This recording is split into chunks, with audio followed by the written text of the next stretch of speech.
சென்னையில் 8 இடங்களில் வருமான வரித்துறை அதிகாரிகள் சோதனை மேற்கொண்டு வருகின்றனர். கெவின் ஸ்டீல்ஸ் மற்றும் சித்தார்த் ட்ரேடர்ஸ் சொந்தமான இடங்களில் வருமான வரித்துறை அதிகாரிகள் சோதனை நடத்தி வருகின்றனர். தற்போதைய செய்தியாக பார்த்துக் கொண்டிருக்கிறோம்.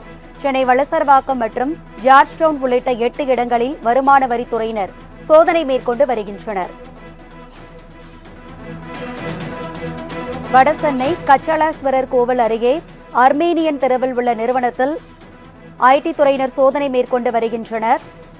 சென்னையில் 8 இடங்களில் வருமான வரித்துறை அதிகாரிகள் சோதனை மேற்கொண்டு வருகின்றனர். தற்போதைய செய்தியாக பார்த்துக் கொண்டிருக்கிறோம். கெவின் ஸ்டீல்ஸ் மற்றும் சித்தார்த் ட்ரேடர்ஸ் சொந்தமான இடங்களில் வருமான வரித்துறை அதிகாரிகள் சோதனை மேற்கொண்டு வருவதாக அண்மை செய்தி வெளியாகி உள்ளது. சென்னை வளசரவாக்கம் மற்றும் ஜார்ஜ் டவுன் உள்ளிட்ட 8 இடங்களில் வருமான வரித்துறை அதிகாரிகள் சோதனை மேற்கொண்டு வருகின்றனர். தற்போதைய செய்தியாக பார்த்துக் கொண்டிருக்கிறோம்.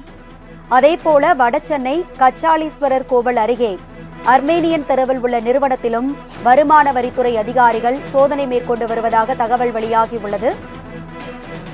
மேலும் இது தொடர்பான கூடுதல் விவரங்களை செய்தியாளர் ராகவேந்தர் வழங்க கேட்கலாம். ராகவேந்தர், கூடுதல் விவரங்களை பகிர்ந்துக்கங்க.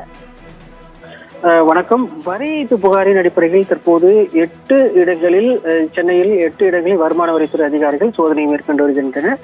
குறிப்பாக கெவின் ஸ்டீல்ஸ் மற்றும் சித்தார்த் ட்ரேடர்ஸ் சொந்தமான இடங்களில் இந்த ஆய்வானது சோதனையானது நடைபெற்று வருகிறது. வளசரவாக்கம் மற்றும் ஜார்ஜ் டவுன் ஆகிய பகுதியில் இந்த சோதனையானது நடைபெற்று வருகிறது. இதேபோன்று வட சென்னையில் இருக்கக்கூடிய கச்சாலீஸ்வரர் கோவில் அருகில் இருக்கக்கூடிய அர்மேனியன் தெருவில் டிபி இண்டஸ்ட்ரியல் என்டர்பிரைசஸ் சொந்தமான குடோனிலும் அதிகாரிகள் தற்போது சோதனையானது நடத்தி வருகின்றனர். கிட்டத்தட்ட 8 இடங்களில் இது சோதனையானது நடைபெற்று வருவதாக வருமான வரித்துறை அதிகாரிகள் தரப்பில் தெரிவிக்கப்பட்டிருக்கு.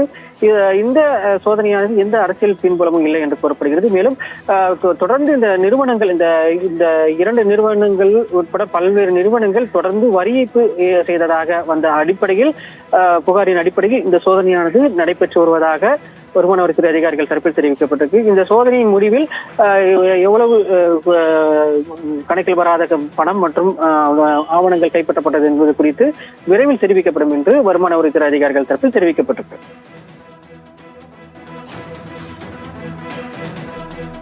ராகவேந்தர், உங்களுடைய விவரங்களுக்கு நன்றி.